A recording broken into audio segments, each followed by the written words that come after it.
La crise soudaine a contraint les entreprises à imposer à leurs collaborateurs de télétravailler en urgence depuis leur domicile.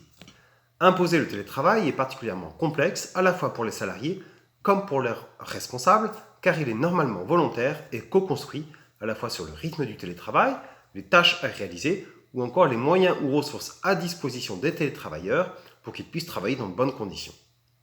L'impossibilité d'anticiper et de s'organiser en amont pose de très nombreuses questions et renforce les risques inhérents liés au télétravail. Tout d'abord, le télétravail implique une certaine forme d'isolement. Isolement social, isolement professionnel, largement renforcé en cette période de confinement. Le télétravail implique en effet une distance psychologique qui sépare l'individu de son cadre habituel de travail, ses collègues, son espace de travail, et qui le coupe des routines collectives et de l'informel.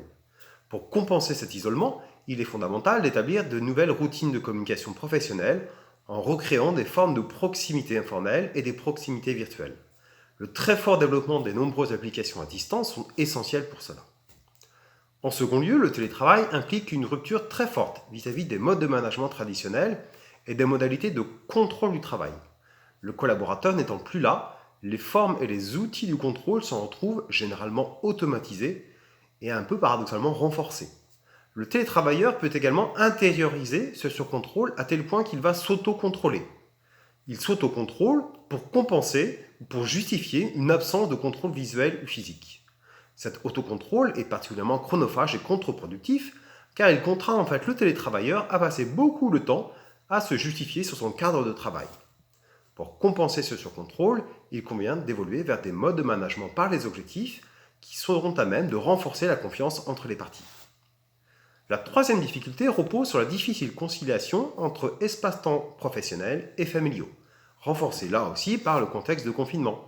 Cette perméabilité se traduit par une recomposition des frontières spatiales, temporelles, matérielles et symboliques du travail. L'intrusion du travail au domicile au sein de la famille conduit à un surinvestissement, à des séquençages qui peuvent être vecteurs de fatigue, de problèmes physiques ou psychologiques et de stress au travail. Lorsqu'il s'installe à domicile, le travail nécessite des aménagements pour que les frontières spatiales et temporelles s'ajustent. La quatrième difficulté repose principalement sur une perte de repères généraux vis-à-vis de l'entreprise. Bien souvent, la déconnexion radicale, prolongée, incertaine, conduit à des interrogations profondes sur notre place dans l'organisation et même plus généralement dans la société.